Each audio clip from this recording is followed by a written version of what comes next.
ピーマン多すぎて終わった。こんな時はこれ作って美味しく大量消費、塩ピーマンの作り方。アレンジは無限です。お疲れ様です。料理研究家ヒロさんキッチンです。今日はですね、ピーマンを大量消費できる塩ピーマンを作ります。まとめてドカッと作れるので、たくさんあっても困らないですし、アレンジが無限なので、もうずっと食べてても飽きないんです。で、さらにピーマンって美容にもめちゃくちゃいいんです。これは後で解説します。それでは早速作ります。ではまずピーマンを細切りにします。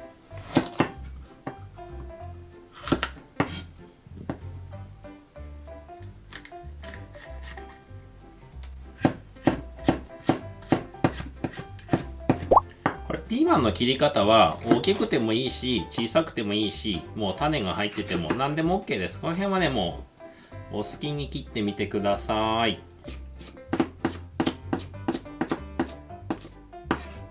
はい、切り終わりました。次はピーマンの重さ測ります。ピーマン測ります。今日は約 200g です。この重さ割る200をした塩を用意します。重さの 0.5% の塩ですね。今日は 200g なので塩 1g なじませます。こんな感じでなじませておきます。この塩が旨味を引き出してくれます。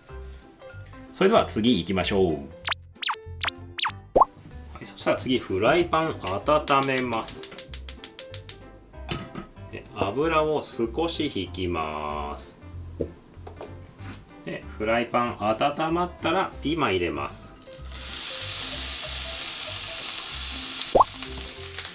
弱火に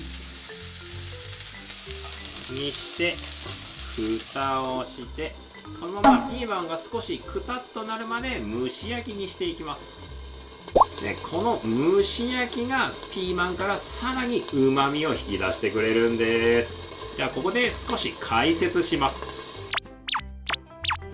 はい、ではなぜピーマンが美容にいいかというと、ビタミン C が野菜の中でもトップクラスで入ってます。ビタミン C が多いと言われているレモンとかイチゴとかと同じぐらいビタミン C、ピーマン入ってるんです。ビタミン C って熱に弱いんですけど、ピーマンのビタミン C は熱に強いんです。だから普通に炒めても効率的にビタミン C 取ることができます。いやー、改めてピーマンってすごいなーって思いました。じゃあちょっと見てみます。いい感じですね。こんな感じでピーマンが少しくたっとすれば、これで塩ピーマン完成です。であとは清潔な容器入れてもらえれば、冷蔵庫で4日ほど保存できます。ではこっからこの塩ピーマン使った無限なアレンジの方をちょっと一部ご紹介します。まず一つ目のアレンジですね。塩昆布。これもあえてもらえれば、これで無限ピーマン完成です。じゃあ次こっちはちょっと塩でニンニクを少しでごま油で、これをあえたらやみつきピーマン完成です。ラストは酢、砂糖でちょっとしらすで、これ混ぜたら、はい、これでピーマンの酢の物完成です。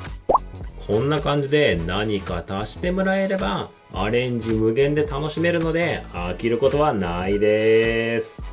それでは早速食べてみます。まずノーマルのピーマン、これただの塩ピーマン食べてみます。うまっ。ピーマンってうまいって思ったことあります？これは確実にうまいです。ピーマンの味が濃くなってさらに甘みを増えてるって感じですね。これまず塩昆布ですね。これはね、無限ピーマン、本当にいくらでも食べれますね。次にやみつきピーマン、全然味の雰囲気は違いますね。ナムルに近い感じですね、これは。うわ、うまい、これ。最後は酢の物食べます。これはもう打って変わって完全に和風で、もう、自分で紹介して言うのもなんですけど、全部味が違くて本当に楽しめます。はい。さて、いかがだったでしょうか？塩ピーマンはもう大量消費できる。美味しいで、しかもビタミン C が多いと。アレンジも無限で飽きない、もういいことだらけのレシピでした。今日のこの塩ピーマン知っていただければ、もう本当にピーマンに一生困ることはなくなるかなと思います。ぜひお試しいただけたら嬉しいです。それでですね、この旨味を引き出す蒸し焼きエチュベですね。これはまたこちらの動画で詳しく紹介しているので、見ていただけたらなと思います。また何か聞きたいことや感想などありましたらお気軽にコメント欄書いてみてください。それでは最後までご覧いただきありがとうございました。また次の動画でお会いしましょう。